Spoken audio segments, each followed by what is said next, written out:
Hello നമസ്കാരം. ഞാനിന്ന് സംസാരിക്കാൻ പോകുന്നത് നോട്ടിംഗ്ഹാം ഫോറസ്റ്റ് ചെൽസി മത്സരത്തെ പറ്റിയാണ്. ഒരു ബിഗ് ബ്രേക്കിംഗ് വന്നേക്കുവാണ്. പഴയ ടോട്ടൻഹാമിൻ്റെ മാനേജറും ഇപ്പോഴത്തെ നോട്ടിംഗ്ഹാം ഫോറസ്റ്റിൻ്റെ മാനേജറുമായിരുന്ന ആഞ്ചെ പോസ്റ്റെകോഗ്ലുവിനെ നോട്ടിംഗ്ഹാം ഫോറസ്റ്റ് സാക്ക് ചെയ്തിരിക്കുകയാണ്. അപ്പോൾ ആഞ്ചയുടെ കാര്യം പറയുമ്പം ഒരു വിജയം പോലും ഇല്ലാതെ ആണ് ആഞ്ചെ അവിടെ നിന്ന് പോകുന്നത്. അപ്പോൾ ന്യൂണോ എസ്പിരിറ്റോ സാൻറ്റോനെ മാറ്റിയിട്ടാണ് ആഞ്ചെ പോസ്റ്റെകോഗ്ലു അങ്ങോട്ടേക്ക് വരുന്നത്. അപ്പോൾ ഒത്തിരി പ്രഷറുണ്ടായിരുന്നു. അപ്പം 63 മിനിറ്റ് കഴിഞ്ഞപ്പോൾ തന്നെ മനസ്സിലായി ആഞ്ചെ സായ്ക്കായി എന്ന് മനസ്സിലായി. കാരണം അവരുടെ ഓണറായിട്ടുള്ള മാരിനാക്കിസിനെ നമുക്കവിടെ കാണുന്നില്ല. 63 മിനിറ്റ് കഴിഞ്ഞപ്പോൾ പുള്ളി എണീറ്റ് പോയി. മത്സരം കഴിയുന്നു. 5 മിനിറ്റ് കഴിഞ്ഞപ്പോൾ തന്നെ ബ്രേക്കിംഗ് വരുന്നു. ആഞ്ചെ പോസ്റ്റെകോഗ്ലുവിനെ സാക്ക് ചെയ്തു എന്ന് പറഞ്ഞ് ഇങ്ങനെ ബിഗ് ബ്രേക്കിംഗ് വരുന്നുണ്ട്. അപ്പോൾ അങ്ങനെ ആഞ്ചെ പോസ്റ്റെകോഗ്ലുവിനെ അവിടെ നിന്ന് സാക്ക് ചെയ്തേക്കുവാണ്. യൂറോപ്പ അടിച്ചു, ടോട്ടൻഹാമിൽ നിന്ന് സാക്ക് ചെയ്തു. അത് കഴിഞ്ഞ് നോട്ടിംഗ്ഹാമിലേക്ക് വരുന്നു. നോട്ടിംഗ്ഹാമിലേക്ക് വരുമ്പം എന്ന് പറയുന്ന അവിടുത്തെ കഴിഞ്ഞ സീസണിൽ പ്രീമിയർ ലീഗിലെ വൺ ഓഫ് ദ ബെസ്റ്റ് മാനേജറായിരുന്ന ന്യൂണോ എസ്പിരിറ്റോ സാൻറ്റോനെ മാറ്റിയിട്ടാണ് അങ്ങോട്ടേക്ക് വരുന്നത്. അപ്പോൾ ന്യൂണോ എസ്പിരിറ്റോ സാൻറ്റോ അങ്ങോട്ടേക്ക് വന്ന് നല്ലൊരു ഇമ്പാക്റ്റ് ഉണ്ടാക്കാൻ സാധിച്ചു. ആ ഇമ്പാക്റ്റ് ആഞ്ചേക്ക് ഉണ്ടാക്കാൻ സാധിച്ചില്ല.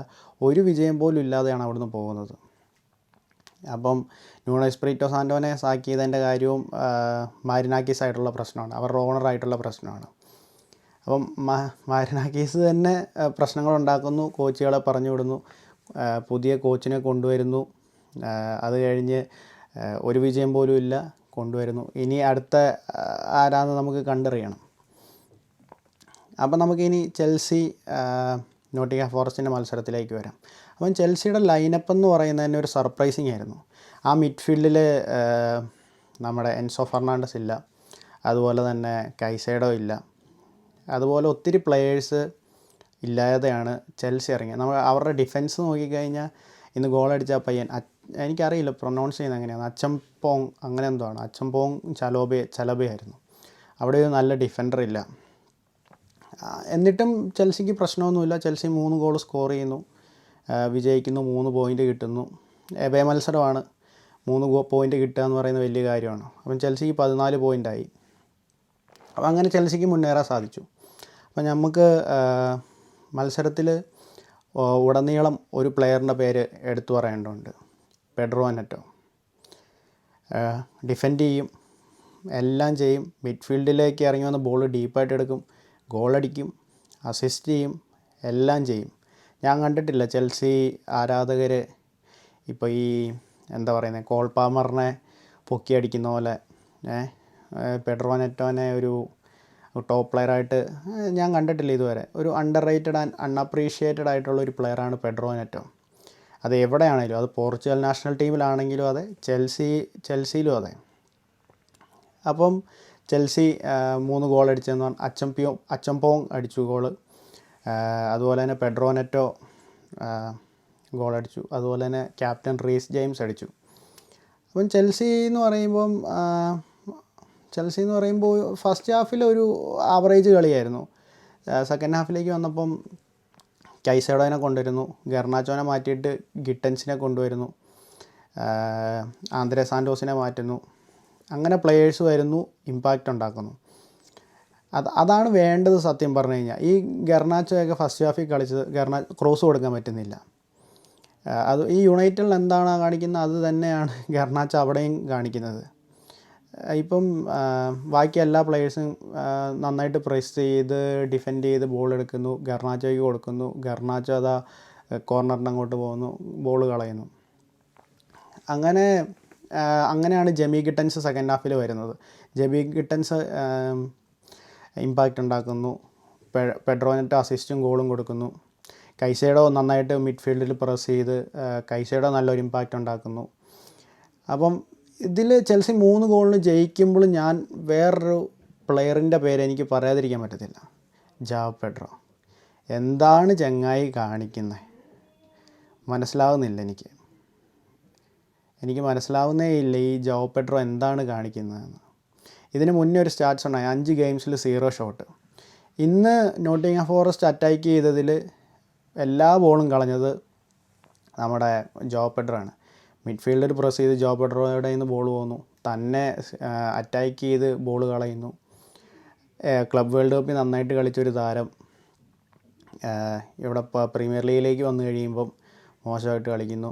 വളരെ വളരെ മോശമായിട്ട് കളിക്കുന്നു. ഇന്നും വളരെ മോശമായിട്ട് കളിക്കുന്നു. എനിക്ക് മനസ്സിലാകുന്നില്ല ജാവോ പെഡ്രോ എന്താണ് ഉദ്ദേശിക്കുന്നതെന്ന്. ഒരു നല്ല സ്ട്രൈക്കർ ഇല്ല ചെൽസിക്ക്. ഇവിടെ നമ്മുടെ സെക്കൻഡ് ഹാഫിൽ ഞാൻ പറയുകയാണെങ്കിൽ മാർഗ്യൂ വരുന്നു. മാർഗ്യൂ നല്ലൊരു ഇമ്പാക്റ്റ് ഉണ്ടാക്കിയില്ല എന്ന് ഞാൻ പറയും. നല്ലൊരു ഇമ്പാക്റ്റ് ഉണ്ടാക്കി. ഡീപ്പായിട്ട് ഇറങ്ങി വന്ന് ബോൾ എടുക്കുന്നു, പെഡ്രോനെറ്റയ്ക്ക് പാസ് കൊടുക്കുന്നു, അങ്ങനെ ഡീപ്പായിട്ട് വന്ന് ഒത്തിരി ബോളുകൾ എടുക്കുന്നു, ലിങ്ക് പ്ലേ നടത്തുന്നു, എല്ലാം ചെയ്യുന്നുണ്ട്. അപ്പോഴും ജാവോ പെഡ്രോ ഡീപ്പായിട്ട് ഇറങ്ങി വന്ന് ബോൾ എടുക്കുന്നു, ലിങ്ക് പ്ലേ നടത്താൻ ശ്രമിക്കുന്നു, പ്രസ് ചെയ്യുമ്പോൾ ബോൾ നഷ്ടപ്പെടുന്നു. ഇതാണ് അവിടെ ചെൽസിയുടെ ഇതിൽ. പിന്നെ വേറൊരു കാര്യം എന്ന് പറഞ്ഞു കഴിഞ്ഞാൽ ചെൽസി ഡിഫെൻസീവിൽ ഭയങ്കര ഷെയ്ക്കാണ്. ഒരു ഡിഫെൻസീവ് ഭയങ്കര വീക്കായിട്ട് ഇന്ന് തോന്നി. അപ്പോൾ നമുക്ക് വീക്കെന്ന് പറയുമ്പോൾ നമുക്ക് മരസ്കേനെയോ അല്ലെങ്കിൽ ചെൽസി പ്ലെയേഴ്സിനെയോ കുറ്റം പറയാൻ പറ്റത്തില്ല. കാരണം എന്ന് പറയുമ്പോൾ അവിടെ ഒരു ഡിഫൻഡേഴ്സായിട്ട് പറയുമ്പം വേൾഡ് ക്ലാസ് ഡിഫൻഡേഴ്സ് എന്ന് പറയുമ്പം അവിടെ കുക്കുറേയും നമ്മുടെ Reece James Chelsea captain Reece James മാത്രമേ ഉള്ളൂ. പിന്നെ വേറൊരു കാര്യം എന്ന് പറയുമ്പോൾ അവിടെ ഇന്ന് കളിച്ച അച്ചം പോങ് ആൻഡ് ചലബയാണ്. ചലബ നന്നായിട്ട് കളിക്കുന്നുണ്ടെങ്കിൽ പോലും ഒരു നല്ല പാർട്ട്ണറില്ല. അപ്പോൾ അത് ഈ സെറ്റ് പീസൊക്കെ കാണുമ്പോൾ എനിക്ക് ഓർമ്മ വന്നതെന്ന് പറഞ്ഞു കഴിഞ്ഞാൽ യുണൈറ്റഡ് സെറ്റ് പീസിൽ ഗോൾ കൺസിഡർ ചെയ്യലോ അതുപോലെയായിരുന്നു.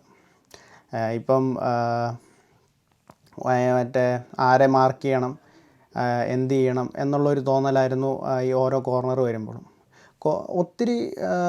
ഒത്തിരി ചാൻസസ് നോട്ടിംഗ്ഹാം ഫോറസ്റ്റ് ക്രിയേറ്റ് ചെയ്തു. പക്ഷേ നോട്ടിംഗ്ഹാം ഫോറസ്റ്റിന് അൺഫോർച്ചുനേറ്റ്ലി സ്കോർ ചെയ്യാൻ വേണ്ടി സാധിച്ചില്ല. അപ്പം ഇഗോർ ജീസസിൻ്റെ ഒരു ബോള് ക്രോസ് ബാറിൽ ഇടിച്ചു പോയി. അപ്പോൾ ഈ പ്രശ്നം എന്ന് പറഞ്ഞു കഴിഞ്ഞാൽ കുക്കുറയെ വേറൊരു പ്ലെയറിനെ മാർക്ക് ചെയ്യുമ്പം ബാക്കിൽ വേറൊരു പ്ലെയർ റൺ എടുക്കുന്നുണ്ട്. അപ്പോൾ അവരെ നോക്കാൻ വേണ്ടിയിട്ട് ആരും വരുന്നില്ല. ജെമി ഗിട്ടൻസോ അങ്ങനെയുള്ള പ്ലെയേഴ്സൊന്നും വരുന്നില്ല. അതാണ് ചെൽസിയുടെ ഒരു പ്രശ്നമായിട്ട് എനിക്ക് തോന്നിയത്. ഓവറോൾ ചെൽസി മോശമല്ലാത്ത രീതിയിൽ കളിച്ചു. മോസ്റ്റ് ഇമ്പോർട്ടൻറ്റ് തിങ് എങ്ങനെ കളിച്ചാലും 3 points, അതാണ് മോസ്റ്റ് ഇമ്പോർട്ടൻറ്റ് തിങ്. അത് 1 ഗോളിന് ജയിച്ചാലും 2 ഗോളിന് ജയിച്ചാലും 10 ഗോളിന് ജയിച്ചാലും 3 points അത് ഇമ്പോർട്ടൻ്റ് ആണ്. അതുപോലെ മരസ്ക ഇന്ന് ടഗൗട്ടിലായിരുന്നു.